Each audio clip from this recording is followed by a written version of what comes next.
Hi kitties, எனக்கு நம்ம romantic husband with 15 years age cup part 35 தான் பார்க்க போகிறோம். So it's must imagine your self. Okay, வாங்க நம்ம வீடியோக்குள்ளே போகலாம்.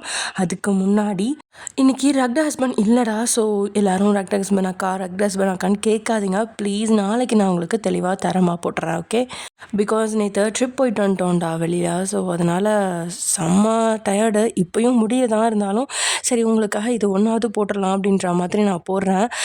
So please sorry. அண்ட் வாங்க நம்ம வீடியோக்குள்ளே போகலாம். என்ன சாமி சொல்கிறீங்க அப்படின்னு அந்த ஜோசியக்காரங்க சொன்னதை கேட்டு இங்கே ஜிமினோட அம்மாவோ மிரண்டு அவங்கள பார்க்க, நீங்களும் என்கிட்ட வருஷம் வந்து குறி கேட்டு தான் போகிறீங்க, நான் சொன்னபடி தானே உங்களுக்கு எல்லாமே நடந்துகிட்ருக்கு அப்படின்னு அவர் கேட்குறாரு. ஆமாம், ஜிமினோட கல்யாணம் நடக்க போகிறதுக்கு முன்னாடியே மீனாட்சி ஜாதகத்தையும் ஜிமினோட ஜாதகத்தையும் கொண்டு வந்து கொடுத்த பொழுது அவரோ இந்த 2 ஜாதகமும் சேராதுமா அப்படின்னு பட்டுன்னு சொல்லிட, எத்தனை பாடுபட்டு தன் மகனுக்கு ஒரு வரனை பேசி முடிவு செஞ்சோம், என்ன இந்த ஜோசியர் இப்படி சொல்கிறாங்க அப்படின்னு மனசில் ஒரு நெருடல் இருந்தாலும் கல்யாண வேலைகள்லாம் ஜோராக நடக்க இதுக்கு தான் ஜோசியத்தை நம்பக்கூடாதுன்னு சொல்லுவாங்க போல் அப்படின்னு அவங்க அந்த நேரம் ஜோசியத்தில் இருந்து வெளியே வந்துட்டாங்க. ஆனால் விதி எதுவோ அதுதானே நடக்கும். அது மாதிரி தான் உண்மையில் அவங்க 2 பேரும் சேரல. ஆனால் தன் மகனுக்கு எப்படியோ கல்யாணம் முடிஞ்சிருச்சு அப்படின்னு சந்தோஷப்பட்ட அந்த தாயோ அதனால தான் வயனா எந்த வித நெருடலும் இல்லாமல் ஏற்றுக்க முடிஞ்சுது. இதோ இப்போது தனக்கு குழந்தை பிறக்க போகுது அப்படின்னு சந்தோஷத்தோட அதே ஜோசியர்கிட்ட வந்து இவங்க கொதி கேட்க, அந்த ஜோசியரோ வயனோட ஜாதகத்தையும் ஜிமினோட ஜாதகத்தையும் பார்த்து குழந்தை பிறக்கிற வரைக்கும் இவங்க 2 பேரும் சேர்ந்துருக்க கூடாதுமா அப்படின்னு சொல்ல, என்ன சாமி சொல்கிறீங்க? ஆமாம், இவங்க 2 ஜாதகத்துலேயும் அதான் எழுதியிருக்கு. அந்த குழந்தைய முதல்ல உன் பையன் பார்க்கணுன்னு நினச்சா அவன் பொண்டாட்டியா அவன் கிட்ட இருந்து தள்ளி வை, இல்லை உன் குடும்பத்தில் பல பிரச்சனைகள் நடக்கக்கூடும் அப்படின்னு சொல்ல, சாமி உன்னை பயமுறுத்துறதுக்காக இதை சொல்லலை, என்னோட கணிப்பு எப்பவுமே தப்பாகாது. உன் பையனையும் மருமகளையும் ஒரே வீட்டில் வச்சிருந்த அதனால் பாதிக்கப்பட போகிறது உங்கள் 2 பேர் குடும்பமும் உன் பையனும் மருமகளும் தான். நீ நினைக்க முடியாத பிரச்சனைகள்லாம் நடக்கக்கூடும். நீ அதில் வேடிக்கை பார்க்குற மாதிரி மட்டும்தான் இருக்கும். உன்னால் எந்த உதவியும் பண்ண முடியாது. அதனால தான் சொல்கிறேன், உன் பையனையும் உன் மருமகளையும் பிரித்து வை அப்படின்னு சொல்லிட்டு அதுக்கு மேலே அந்த ஜோசியர் ஜிமின் அம்மாட்ட பேசாமல் எழுந்து போயிட்டாங்க. அவர் ஆர்டர் போடுற மாதிரி சொன்ன தோரணையில் அவர் இதுக்கு மேலே பேச மாட்டார் அப்படிங்கிறது புரிய ஜிமினோட அம்மா வரும்பொழுது எந்த அளவில் மனசு சந்தோஷத்தோடு வந்தாங்களோ, போகும்போது மனசு பாரமாக தான் தன்னுடைய காரில் ஏறி உட்காந்தவங்க டிரைவர்கிட்ட வீட்டை நோக்கி வண்டியை விட சொல்லிவிட்டு அப்படியே வண்டியில் சாஞ்சவங்களுக்கு இது என்ன என் பையனுக்கு வந்த புது சோதனை அப்படின்னு தான் இருந்துச்சு. ஹலோ, நினச்சேன் நீ எனக்கு கால் பண்ணுவேன்னு நினச்சேன் அப்படின்னு மஞ்சக மனத்தோட நினச்சபடியே ஃபோன் அட்டென்ட் பண்ணுறா சுகன்யா. சொல்லுங்க மிஸ்ஸஸ் சுகா, என்ன விஷயம்? ஒரு நீண்ட பெருமூச்சு விட்ட பாக்யா, உங்களை மீட் பண்ணுமே. 2 பேர் மட்டுமா? எஸ். எதுக்காக? மனசே சரியில்லைங்க. அந்த ஃபோட்டோஸ் வீடியோஸ் அது எதுவுமே போய் கிடையாது. அதை மாஃபிங் எதுவும் நீங்கள் பண்ணல. நான் செக் பண்ணியும் பார்த்துட்டேன். அதை பற்றி தான் பேசணும். இந்த பக்கம் தன்னுடைய பிளான் சக்ஸஸ் ஆகிறத நினச்சி க்ரூரமாக சிரிச்சுவ, இவ்வளோ சீக்கிரம் நீ என்னோடய வலையில் விழுவேன்னு நான் நினைக்கல அப்படின்னு மனசில் நினச்சபடியே, ஓகே மீட் பண்ணலாம். எங்கே? ஸ்பாட் நான் அனுப்பி விடுறேன், இன்றைக்கி மீட் பண்ணணும் அப்படின்னு பாக்யா சொல்கிறா. நோ ப்ராப்ளம், நான் எப்போவுமே ஃப்ரீ தான். அதுக்காக காத்திருந்தவ தானே, அப்புறம் வேணாம் நான் சொல்லுவா அப்படின்னு சொல்லவும் ஃபோனை வச்ச பாக்யாவுக்கு அவகிட்ட என்னென்ன பேசணும் அப்படின்னு மனசில் உருப்போட்டபடியே சோஃபாவில் ஒரு பக்கமாக சாஞ்சு உட்காந்துருக்கா. என்னாச்சு லக்ஷ்மி, தலை ஏதாவது வலிக்குதா? இல்லைங்க. அப்புறம் சோர்வாக இருக்கிற மாதிரி இருக்கு. கொஞ்சம் கிளைமேட் டல்லாக இருக்குல்ல, அதனால் அப்படி இருக்குது, மற்றபடி எதுவும் இல்லை. ஓகே, நீ ஆல்ரைட் தானே? நான் நல்லா தான் இருக்கேன். அப்போ நான் வெளியே போயிட்டு வரேன். எங்கே போகிறீங்க அப்படின்னு வேகமாக கேட்க அவ்வளோ வித்தியாசமாக பார்த்தவன். ஏன்? இல்லை, எனக்கும் இன்னைக்கு வெளியே போகிற வேலை இருக்கு. அப்படியா, சரி வா, உன்னை நான் ட்ராப் பண்ணுறேன். இல்லை எனக்கு இப்போ இல்லை, இன்னும் 3 மணி நேரம் கழித்து தான் கிளம்புவேன். அப்படியா, ஆனால் நான் வர கொஞ்சம் லேட் ஆகும். அதுவும் நல்லது தான் அப்படின்னு நினச்சிக்கிட்டாலும் சரி அப்படின்னு தலையாட்டா பாக்யாவை ஒரு பார்வை பார்த்த சுகா அப்புறம் திரும்பி போயிட்டான். அதே சமயம் இங்கே இன்னைக்கு நைட்டு சரவணன் வீட்லேயே எல்லாருமே தங்குறதா முடிவெடுத்துறா. லட்சுவும் மீனாட்சி வீட்டில் இருந்தா தன்னோட தாவணி ஒன்று எடுத்து போட்டுக்கிட்டவ. ஜெயோட பர்த்டே அப்படிங்கிறதால எல்லாருமே ஒன்றா உட்காந்து ஓடிடியில் புது படத்தை போட்டு வீடு முழுக்க ஹோம் தியேட்டரோட சவுண்டோட அந்த படத்தை பார்த்துட்டு இருக்காங்க. சோஃபாவை ஒரு ஓரமாக நகர்த்தி வச்சுட்டு விரிப்பை விரிச்சு எல்லாருமே ஒன்றா படுத்தபடியே படம் பார்த்துட்டு இருக்கா. இங்கே மீனாட்சி லட்சு மட்டும்தான் சோஃபாவில் சாஞ்சபடியே படுத்தபடி படம் பார்த்துட்டு இருக்காங்க. லட்சு 2-3 முறை கிச்சனுக்கு எழுந்து போயிட்டுருக்க. மீனாட்சி தான் என்னாச்சு லட்சு அப்படின்னு கேட்க அதுக்கு பதிலோ மங்களத்திட்டிருந்து வருது. அது ஒன்றும் இல்லை மீனாட்சி, அது ஒரு கேக்கு பைக்கும். பொட்டி கடைக்கு போனாலே கேக்கு தான் வாங்கி சாப்பிடும். அதான் இந்த பயலுக்கு வெட்டின கேக்கு தீந்தாதான் அது ஒரு இடத்துல உட்காரும்.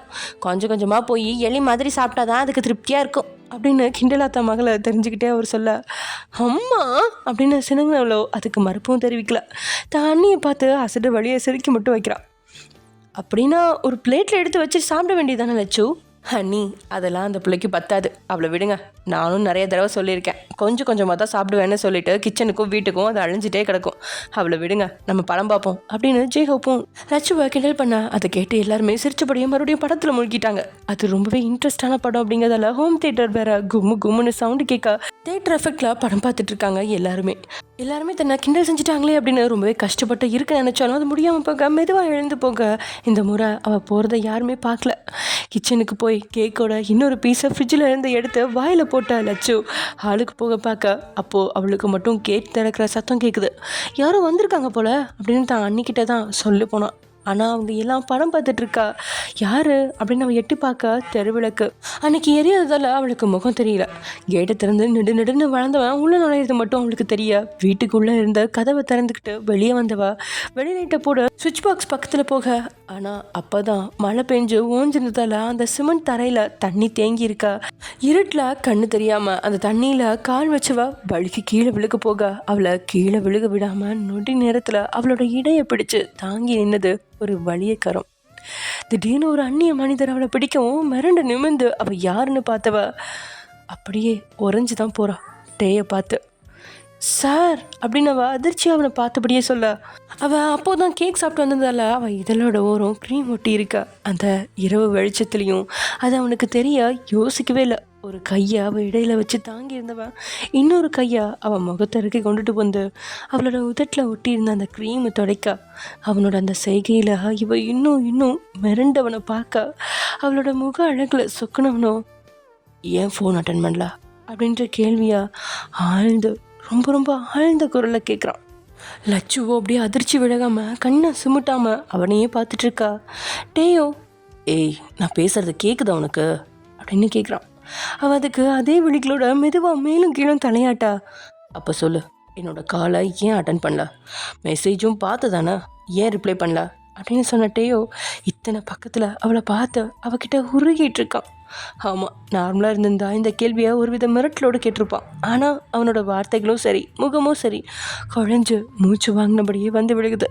அவளோட அந்த மிரண்ட விழிகளுக்குள்ள அப்படியே தொலைஞ்சவன் அதுலேருந்து மீள முடியாமல் தவிச்சிட்ருக்கா. அவளோ அவன் இடையில வச்சிருந்த அவனோட கை மேலே இவளோட கையை வைக்க உடனே டேயோட விரல்கள் இன்னும் அவன் இடையில அழுத்தத்தை கூட்டுது. இவளுக்கும் நெஞ்சு படபடன்னு அடிக்க முகம்லாம் வியர்த்து விறுவிறுத்து போக அவனோட தீண்டலால் செவ்வானமாக சிவந்திருந்தவ அடுத்து என்ன செய்யறது அப்படின்னு யோசிக்க விடாமல் மூளை ஃப்ரீஸ் ஆகி அப்படியே நிற்கிறா. டேக்கு அவளோட இந்த நிலை மேலும் அவளை நெருங்க தூண்ட அவளோட இடையில வச்சிருந்த அவனோட விரல்கள் மெதுவாக அவளோட வெற்றிடையை நோக்கி பயணிக்க போக சரியா அந்த நேரம் லட்சு அப்படின்னு மீனாட்சியோட குரல். அந்த குரலில் ரெண்டு பேரும் தங்களோட உலகிலேருந்து வெளிவந்து ரெண்டு பேரும் ஒருத்தர் ஒரே நொடி பார்த்தவங்க. அதுக்கப்புறம் பட்டுன்னு விலகி நிற்க மீனாட்சியும் சரியா அந்த நேரம் அப்படின்னு வெளியே வந்து லட்சு இங்கே என்ன பண்ணுற அப்படின்னு கேட்டவ அதுக்கப்புறம் தான் எதிரில் இருந்த டேயை கவனிக்கிறான். அவனை பார்த்ததும் உடனே அடையாளம் கண்டுக்கிட்ட மீனாட்சி, சார் நீங்கள் அப்படின்னு குழப்பமாக அவனை பார்க்க உங்ககிட்ட பேசலான்னு தான் வந்தேன் மிஸ்ஸஸ் மீனாட்சி. ஓ ஓகே சார், உள்ளே வாங்க. ஏன் வெளியே நிற்கிறீங்க? ஏன் லட்சு உள்ளே கூப்பிட மாட்டியா? இல்லை, நான் ஜஸ்ட் இப்போ தான் உள்ளே வந்தேன். என்னை பார்த்ததும் அப்படியே ஃப்ரீஸ் ஆகி நிற்கிறாங்க. அப்படியா, சரி நீங்கள் உள்ளே வாங்க சார் அப்படின்ட்டே மீனாட்சி உள்ளே கூப்பிட அவங்க உள்ளே போனதுக்கப்புறம் தான் இதயத்து மேலே கையை வச்சவ பெருமூச்சொன்னை இழுத்து விட்டு தான் படபடக்க இதயத்தை நீவி விட்டுக்கிட்டா. உள்ளே நுழைஞ்ச டேக்கும் அங்கே எல்லாருமே இருக்கிறத பார்த்து எதுவும் பேச முடியாமல் நிற்க சரவணன் தான், சார் வாங்க சார், அன்னைக்கு பெரிய ஹெல்ப் பண்ணியிருந்தீங்க, உங்களை யாரும் வீட்டுக்கு கூட கூப்பிடலன்னு கேள்விப்பட்டேன், ரொம்ப சாரி சார், மன்னிச்சிடுங்க அப்படின்னு சரவணன் ரொம்பவே ஜோவியலாக பேச டேக்கு சரவணனை உடனே பிடிச்சிருச்சு. லட்சுவோட ப்ரொஃபஸர் அப்படின்னு மீனாட்சி சொன்னதும் ஜேஹோப்போ ஓடிட்டு இருந்த டிவியை ஆஃப் பண்ணிவிட்டு பவ்யமாக நிற்க பெரியவங்க ரெண்டு பேருமே வாங்க வந்து உட்காருங்க அப்படின்னு கூப்பிட்ட டேயும் அங்கேருந்த சோஃபாவில் உட்காந்தவன் உங்ககிட்ட ஒரு ஹெல்ப் கேட்க தான் வந்தேன். ஹெல்ப்பா? என்ன ஹெல்ப் அப்படிங்கிற மாதிரி எல்லாரும் அவனை பார்க்க ஆமாம் நீங்களும் உட்காந்துருந்தீங்களா அப்படின்னு சரவணனை பார்த்து கேட்க அப்படியே எல்லாரும் உட்காந்துக்கிறாங்க. மீனாட்சி மட்டும் தண்ணி கொண்டு வந்து கொடுக்க அப்படியே தண்ணி வாங்கி குடிச்சவன் அடுத்தது காஃபியும் கேக் துண்டு கொண்டு வந்து கொடுக்க இல்லை இதையெல்லாம் வேணாம் அப்படின்னு நாசுக்காமல் இருக்கா. ஒன்றும் அவசரம் இல்லை சார், நீங்கள் பேசிட்டு கூட சாப்பிடுங்க அப்படின்னு சொன்னவ பக்கத்துலேயே வச்சுட்டு சரவணன் பக்கத்தில் போய் உட்காந்துக்கிட்டா மீனாட்சி. சரவணன் அதுதானே உங்கள் பேர்? ஆமாம் அப்படிங்கிற மாதிரி சரவணன் தலையாட்டா. ஆல்ரெடி உங்களுக்கு தெரிஞ்சுக்கணும்னு நினைக்கிறேன், லட்சு காம்படிஷனில் ஜாயின் பண்ணியிருக்காது அப்படின்னு டீ கேட்க அந்த நேரம் எல்லாருமே லட்சுவை தேட அவ்வளோ வெளியே தான் நின்றுட்டு இருந்தா. இன்னும் வீட்டுக்குள்ளே கூட வந்து படல. எங்கே லட்சு பிள்ளைய காணோம் அப்படின்னு மங்களம் கேட்க வெளியே தான் நிற்கிறான் அப்படின்னு மீனாட்சி வெளியே வந்து பார்க்க அவளோ டே செஞ்ச செயலால் ஒரு வித நடக்கத்துறை நின்றுட்டு இருக்கா. அவளோட சார் வந்துட்டாரு அப்படிங்கிறதுக்காக பயந்துக்கிட்டு நிற்கிறா அப்படின்னு மீனாட்சி தப்பாக புரிஞ்சுக்கிட்டு, ஏய் லட்சு என்ன பண்ணுற, உள்ளவா, சார் ஏதோ விஷயம் பேச கூப்பிட்றாரு அப்படின்னதும், இல்லை நான் இங்கே இருக்கேன், நீங்கள் அட்டி வாங்க போகிற, நாங்கள் தான் இருக்கோம்ல, உன்னை என்ன கடிச்சா திங்க போகிறாரு, உள்ளவா அப்படின்னு மீனாட்சி கூப்பிட ரொம்பவே கஷ்டப்பட்டு லட்சுவோட கையை பிடிச்சிட்டு கூட்டிகிட்டே உள்ளே போக அவ்வளோ நேரமும் அவங்கக்கிட்ட கிளியராக விஷயத்த சொல்லணும் அப்படின்னு நினச்சிட்டு இருந்த டே லட்சுவை பார்த்ததும் ஒரு நொடி தடுமாற்றம் உருவாக ரொம்பவே கஷ்டப்பட்டு பார்வை அவகிட்ட இருந்து பிரிச்சவன், இவ்வளவு நாள் என்னோட சீனியர் மேம் அவங்க தான் சிங்கிங் காம்படிஷனுக்கு இன்சார்ஜாக இருந்தாங்க. இப்போது என்னை பார்த்துக்க சொல்லியிருக்காங்க. எனக்கு எப்பவுமே ஒரு வேலை எடுத்தால் கிளியராக செஞ்சு முடிக்கிறது தான் பழக்கம். அது அப்படி தான் என் பேரும் வந்திருக்கும்.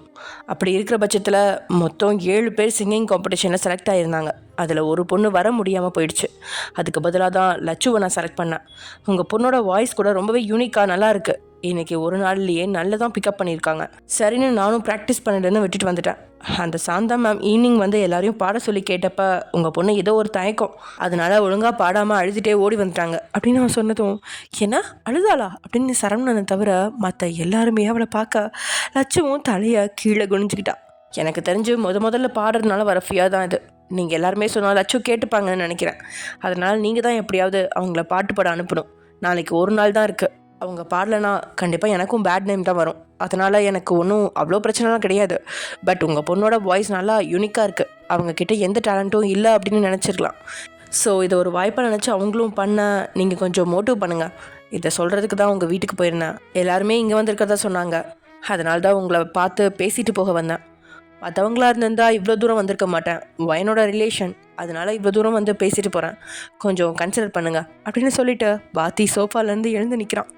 அதே சமயம் இங்கே வீட்டிலேருந்து வெளியே வந்த சுகாவோ ஃபோன் எடுத்து, சொல்லு எங்கே வரணும் அப்படின்னு கேட்க, என்ன டார்லிங் உனக்கு தெரியாதா, நம்ம எப்போவுமே மீட் பண்ணுற ரெஸ்டாரண்ட்டுக்கு தான் அப்படின்னு சுகன்யா சொன்னதை கேட்டவனுக்கு பற்றிக்கிட்டு தான் வருது. ஆனால் என்ன செய்யறது, இந்த விஷயத்துக்கு ஒரு முடிவு கட்டணும் அப்படின்னு நினச்சிட்டான். ஏன்னா பாக்யாவை பக்கத்தில் வச்சுக்கிட்டு இப்படி 2 பேரும் மனசளவில் விலகி இருக்கிறது தினமும் மன உளைச்சலை தான் அவனுக்கு கொடுக்குது. சரி எதுக்காக இத்தனையும் இந்த சுகன்யா செஞ்சிட்ருக்கா அப்படின்னு ஃபோன் பண்ணி கேட்டிருந்தான். அதுக்காக உன்கிட்ட இருந்த எனக்கு ஒன்று வேணும், அதுக்காக தான் இவ்வளோ பண்ணுறேன், என்ன வேணும்னு சொல்லு நான் தரேன் அப்படின்னு அதுக்கும் ரெடியாக தான் இருக்கா. இந்த பக்கம் அதை கேட்டவளுக்கும் ஆனந்தம்தான். அப்படியா, இதை கிட்டாலும் கொடுப்பியா அப்படின்னு அவன் கேட்க, கொடுப்பேன் என் லக்ஷ்மிக்காக அப்படின்னு மனசுக்குள்ளே நினச்சிக்கிட்டவன், என் லக்ஷ்மி கூட நிம்மதியாக இருக்கிறதுக்காக எதை வேணாலும் கொடுக்க ரெடியாக தான் இருக்கேன் அப்படின்னு சொல்கிறான் சுகா. அப்போ சரி நாளைக்கு நம்ம மீட் பண்ணலாம் அப்படின்னு ஃபோனை கட் பண்ணிட்டா. அதனால தான் இன்றைக்கி இவன் கிளம்பி வெளியே வந்து ஃபோன் அடித்து அவகிட்ட கேட்க அவளும் ரெஸ்டாரண்ட் வர சொல்லியிருக்கா. அங்கே போன உடனே அவள் என்ன கேட்டாலும் கொடுக்குற மனநிலையில் சுகா இருக்கான். ஆனால் அவனே அவள் கேட்டால் என்ன செய்வான் அப்படின்னு தான் தெரியல. அதே சமயம் எங்க, ஏய் என்னடி இது என்ன அப்படின்னு அப்போ தான் தூங்கி எழுந்துவா தான் கணவனோட புஜத்தில் படுத்துக்கிட்டே கேட்க, போர்வை விலகி இருந்த இடத்த காட்டி இத்தாண்டி கேட்குறான், என்னடி இது அப்படின்னதும், ஜிமினா செல்லாமல் முறைச்ச நீங்களோ, ஏன் சாருக்கு தெரியாதா, கடிக்கும்போது மட்டும்தான் கண்ணு தெரியுமோ அப்படின்னு சொன்னபடியே அந்த இடத்த நீங்கள் இழுத்து முடிக்கா. நைட்டு தான் அதான் எதை காட்டி என்னை இங்கேயே டேரை போட வைக்கிறேன்னா, அட்லீஸ்ட் காலையாவது சீக்கிரம் எழுந்திரிச்சு போகலான்னு பார்த்தா இப்படி அதை இதை காட்டி என்னை மூடு எதுனா நான் என்னடி பண்ணுறது அப்படின்னு ஜிமின் அங்கே பொங்க, ஹலோ சார் நான் ஒன்றும் வேணும்னு காட்டல, நீங்கள் தானா மூடானா அதுக்கு நான் பொறுப்பு இல்லை அப்படின்னு சொன்னபடியே நீங்கள் திரும்பி படுத்துக்கா. உங்கள் பின்பக்கமாக உங்களோட வெற்றுடலோட அவனோட வெற்றுடல் சேர அணைச்சவன், வர வர நீ ரொம்ப அழகாயிட்டே போகிற வயன், உன் பக்கத்தில் வந்தால் இப்போல்லாம் என்னோடய கண்ட்ரோல் டோட்டலாக மிஸ் ஆகிற மாதிரி இருக்கு அப்படின்னு உங்களோட கழுத்து வளைவில் முகம் புதைச்சு உங்களோட வாசத்தை முகந்துட்டு இருந்தவனோட கைவிரல் உங்களோட அங்கங்களை அங்குலமாக அழுந்துட்டுருக்கு. ஜிமின் ஆல்ரெடி டைம் ஆயிடுச்சு, சூரியன் பாருங்க சுல்லுன்னு அடிக்குது, இவ்வளோ அழகான பொண்டாட்டி பக்கத்தில் வச்சுட்டு எவனுக்கு நீ கிளம்பி போக மனசு வரும். ஐயடா ரொம்ப தான் பிஸ்னஸ்னா அதை கட்டி அழுதுட்டு இருந்துட்டு நானே நேற்று அடம் பிடிச்சி உங்களை இங்கே இருக்க வச்சிருக்கிறதுக்கு உடனே என் அழகில் மயங்கி இவரை என் முந்தானையில் முடிஞ்சு வச்சுக்கிற மாதிரி தான் டைலாக்கெல்லாம் விட்டுறது, ஆளை பாரு அப்படின்னு சொல்ல, ஏண்டி என் பொண்டாட்டி என்னை உண்மையாகவே அவன் முந்தானையில் தான் முடிஞ்சு வச்சுருக்கா, ஆனால் இப்போ அவன் முந்தானை கூட இல்லாமல் அப்படின்னு ஏதோ சொல்ல வந்தவனோட வாயை மூடினவ போதும் அப்படின்னு சொன்னாலும் ஜிமினோட இது மாதிரி பேச்சுக்கள் உங்களுக்கு பிடிக்க தான் செய்யுது. என்னாச்சு இப்போல்லாம் அடிக்கடி நான் கூப்பிடாமே சார் இங்கே வராரு அப்படின்னு நீங்கள் கேட்கா. உண்மையா ஒயன், நீ இல்லாமல் அங்கே தூக்கமே வர மாட்டேங்குது. தூங்காமல் எந்திரிச்ச லேப்டாப்பை தான் நோண்டிட்டு இருப்பேன். அப்படியா? அப்போ எனக்கு மெசேஜ் பண்ண வேண்டியது தானே? நீயே வாமிட் பண்ணி டயர்டாக தூங்கிட்டு இருப்ப. நான் வேற கால் பண்ணி உன் தூக்கத்தை எதுக்கு கெடுக்கணும்னு தான் பண்ண மாட்டேன்.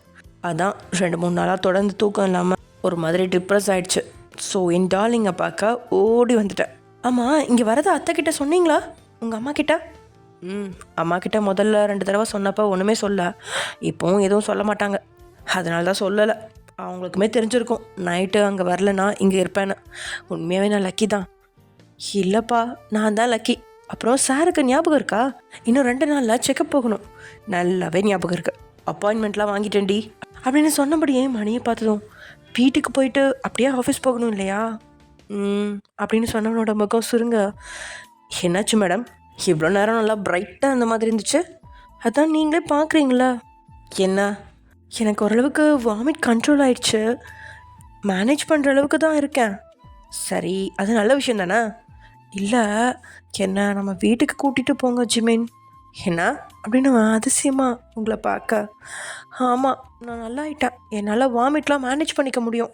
முன்னாடி தான் ரொம்ப படுக்கையாக இருந்துச்சு. இப்போ ஓரளவுக்கு நான் பேசி நடமாடிட்டு தானே இருக்கேன். சரி, நான் தான் இங்கே இருக்கேன்னு நீங்களும் எப்படியாவது கூப்பிடுவீங்க வரலான்னு சொல்லி பார்த்தா யாருமே என்னை கூப்பிடவே மாட்டேங்கிறீங்க. நீங்கள் கூட இங்கே வரதுக்கு தான் பார்க்குறீங்களே தவிர என்னை வீட்டுக்கு ஒரு நாளாவது கூப்பிட்டீங்களா அப்படின்னு நீங்கள் முகத்தை திருப்பிக்கா. அவனும் உங்களை கடுமையாக பார்த்து முறைச்சபடியே சொல்லுவடி சொல்லுவ, இதுவும் சொல்லுவ, இதுக்கு மேலேயும் சொல்லுவ. பாப்பா வயிற்றுல இருக்கேன்னு சும்மா விட்டுறேன். அடம் பிடிச்ச உங்கள் அம்மா தான் நல்லா பார்த்துக்குவாங்க அப்படின்னு சொல்லிட்டு இங்கே வந்தேன். நாங்களும் சரி ஓகே இங்கேயாவது சந்தோஷமாக இருக்கட்டும் அப்படின்னு சொல்லிட்டு விட்டா அதுக்கும் குத்தம் சொல்கிற. என்ன தாண்டி உனக்கு வேணும் அப்படின்னு ஜிமின் கேட்கா. நீ தாண்டா வேணும் அப்படின்னு நீங்கள் கொஞ்சம் சொல்லவும் அவன் தன் கோபத்தை மறந்து அப்படியே உங்கள் பக்கத்தில் வந்து அணைச்சவன். ஏண்டி கேட்கணும்னு நினச்சான், என்ன இதெல்லாம் பெருசாயிட்டே போகிற மாதிரி ஒரு ஃபீலிங் அப்படியா அப்படின்னு அவன் தொட்ட இடத்த தட்டி விட்ட. நீங்கள் சீ பொறுக்கி அப்படின்னு அவன் தள்ளிவிட. ஒயன் சீரியஸாக கேட்குறேன், இது கூட தெரியாதா? தெரியலையே, அதான் கேட்குறேன். அப்படின்னா நீங்களே நெட்டில் போட்டு பாருங்க ஜிமேன்.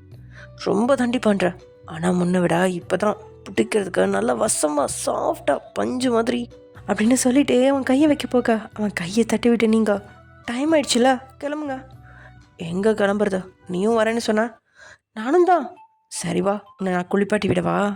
ஒன்றும் தேவையில்லை, நானே குளிச்சுக்கிறேன். வயன், நீ குனியாமல் குளிக்கணும்ல, அதுக்கு தான் ஹெல்ப் பண்ணுறேன்னு சொன்னேன். குளிக்க மட்டும் ஹெல்ப் பண்ண மாட்டீங்க போலையே. நீங்கள் வேறு எதுக்கும் அடி போடுற மாதிரியே இருக்குது. சி, உன் புருஷன் சந்தேகப்படுறியா? நீ உங்களை தான் முக்கியமாக சந்தேகப்படணும். சரி, இப்படி பேசிகிட்டே டைம் ஓட்டுறதா இருக்கீங்களா? உங்ககிட்ட பேசினாவே டைம் ஓடி போயிடுதுடி அப்படின்னு சொன்னவனும் வேறு வழி இல்லாமல் உங்களை பிரிஞ்சு குளியில் அறைக்குள்ள நுழைஞ்சிக்கிட்டான். அவன் போனதும் சிரிச்சபடியே நீங்களும் ரெடியாக ஆரம்பிச்சிட்டிங்க. அதே சமயம் எங்க சார்? என்ன சார் அதுக்குள்ளே எந்திரிச்சிட்டிங்க? உட்காருங்க சார். இவ்வளோ தூரம் எங்கள் வீட்டு பொண்ணுக்காக பேச வந்திருக்கீங்க, நீங்கள் பாட்டுக்கு பேசிட்டு கிளம்புனா எப்படி அப்படின்னு சொன்ன சரவணன் மீனா கிட்ட கண்ணை காட்ட. மீனாவோ பக்கத்தில் இருந்தா அந்த கேக்கை எடுத்து அவன் கையில் கொடுத்துக்க. அவனுக்கும் அவளை விட்டு பிரிய மனசு இல்லாமல் உட்காந்துவன் பொறுமையாக அந்த கேக்கை சாப்பிட. அதுக்கேற்ற மாதிரி சரவணனும் அவன்கிட்ட பேச்சு கொடுக்க ஆரம்பிச்சிருக்கான். அந்த ஹாலோட ஓரம் நுழைவாயில் நின்றுட்டு இருந்தா லட்சு துளி கூட உள்ளே வரல. தான் அண்ணி கிச்சனுக்கு போனால் இவளும் பின்னாடி வாழ் பிடிச்சி போகிறது மாதிரி கிச்சனுக்குள்ள நுழைஞ்சிக்கா.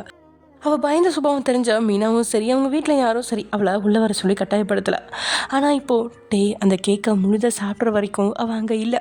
அவன் கடைசியாக தன்னோட ஒரு விரலை ஒட்டி இருந்த க்ரீமை பார்த்தபடியே லட்சுவை தேட அவளும் சரியாக அந்த நேரம்னு பார்த்து அவன் கண்ணில் பட அவளை பார்த்தபடியே அந்த க்ரீமை அவன் நாக்கில் வச்சு டேஸ்ட் பண்ண.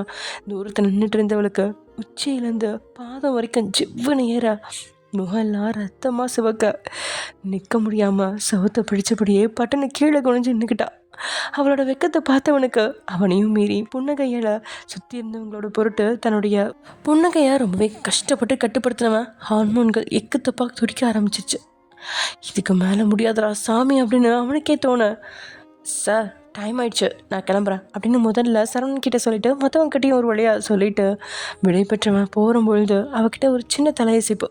அவளும் தன்னை மீறி தலையசைக்க உடனே அவன் முகத்தில் எப்போதும் இல்லாத புன்னகை வந்து ஒட்டிக்கிச்சு. அது அவ்வளோ வசீகரமாக இருந்தது பார்க்குறதுக்கு. தன்னை மீறி அதை ரசித்தவளோ உள்ளுக்குள்ளே ஏதோதோ செய்ய ஆரம்பிச்சிருக்கு. அவன் போனதும் வீட்டுக்குள்ளே நுழைஞ்சவளுக்கு முகம் எல்லாம் புன்னகையோ புன்னகை. அதே சமயம் வெக்கமும் வேற போட்டுட்டு வருது லட்சுவுக்கு. அதே சமயம் இங்கே ரெஸ்டாரண்ட்குள்ளே நுழைஞ்சதுமே அவங்க 2 பேரும் லவ் பண்ணும்போது உட்காந்த சேரில் தான் இப்போது சுகன்யா உட்காந்துருக்கா. இவனை பார்த்ததுமே எழுந்து அவன் பக்கத்தில் வந்தவ ஹாய் டார்லிங் அப்படின்னு சொன்னபடியே அவன் கையை பிடிக்கா. சுகாவோ அவள் கையை உதறி விட்டுட்டு முன்னே நடக்கிறான். ரொம்ப தான் பண்ணுறான், எப்படியும் என் வழிக்கு வந்து தானே ஆகணும் அப்படின்னு அசால்ட்டாக சொன்னவ அவனுக்கு பக்கத்தில் போய் உட்கார. அவனும் அவள் சைகையை பிடிக்காமல் கடுப்பில் எழுந்து அவளுக்கு எதிரில் இருந்தா சேரில் உட்காந்துக்கிட்டான். உனக்கு என்ன ஆச்சு சுகா? கல்யாணமானா இந்த அளவு மாற்றம் வருமா அவன்கிட்ட? இது தெரிஞ்சிருந்தா உன்னை கல்யாணம் பண்ணியிருக்கவே விட்டுருக்க மாட்டான் அப்படின்னு சுகா சொல்ல. சும்மா வெட்டி பேச்சு பேசாமல் எதுக்கு நான் வந்தனோ அதுக்கான விஷயத்த சொல்லு. உனக்கு என்ன வேணும்? எதுக்காக இப்போ லக்ஷ்மி கிட்ட ஃபோட்டோஸ் எல்லாம் அனுப்பி எங்கள் நிம்மதியை கெடுக்கிற? இவ்வளோ விஷயமா அவனை பார்த்து சிரிச்சுவா. ஏன் செல்லும், உனக்கு தெரியாதா? தெரியல, அதனால தான் கேட்குறேன் அப்படின்னு சுகா கேட்க அவன் அவளோட முகத்தை கூட பார்க்க பிடிக்காம எங்கேயோ பார்த்துப்படி தான் கடுக்கடுன்னு வார்த்தையை கொட்டுறான். உடனே சுகன்யா, இந்த சுகாவை எனக்கு சுத்தமாக பிடிக்கல. என் பின்னாடி நாய்க்குச்சி மாதிரி வருவானே அவனை தான் எனக்கு பிடிச்சிருக்கு. இந்த கோவம் இப்படியெல்லாம் உனக்கு கோவப்பட தெரியுமா சுகா? என்னை லவ் பண்ண அந்த பீரியடில் ஒரு நாள் கூட இதெல்லாம் நீ என்கிட்ட காட்டினதே இல்லை. மிட் நைட்டில் எப்போ நான் கூப்பிட்டாலும் அடுத்த நிமிஷம் வந்து நிற்பியே சுகா. அந்த அளவு நம்ம காதலிச்சோமே, அதெல்லாம் நீ மறந்துட்டியா? லுக் மிஸ்ஸஸ் சுகன்யா, பாஸ்ட்டை பற்றி பேச உன்னை இங்கே நான் கூப்பிடல. நான் ஃப்யூச்சரை பற்றி பேச உன்னை கூப்பிட்ருக்கேன். உனக்கு என்ன வேணுமோ அதை ஓப்பன் டாக் பண்ணு. டியூப்லைட், இதுக்கு மேலேயும் உனக்கு புரியலன்னா நான் என் வாயை திறந்து சொல்லி தான் ஆகணும். எனக்கு நீ தான் வேணும் சுகா. என்ன அப்படின்னு இப்போது அவனோட கண்களில் அதிர்ச்சி அப்பட்டமாக தெரியுது.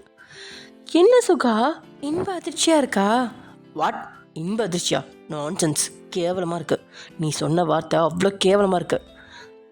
என்ன கேவலமாக இப்போ நான் சொல்லிட்டேன் அப்படின்னு சொன்னவளோ இப்போ எழுந்து அவன் பக்கத்தில் வந்து உட்காந்துக்கிட்டான். ஏய் தள்ளிப்போ அப்படின்னு அவன் தள்ளி விடா. சுகா, இங்கே எல்லாரும் இருக்காங்க, எல்லாரும் முன்னாடியும் சீன் க்ரியேட் பண்ணாத.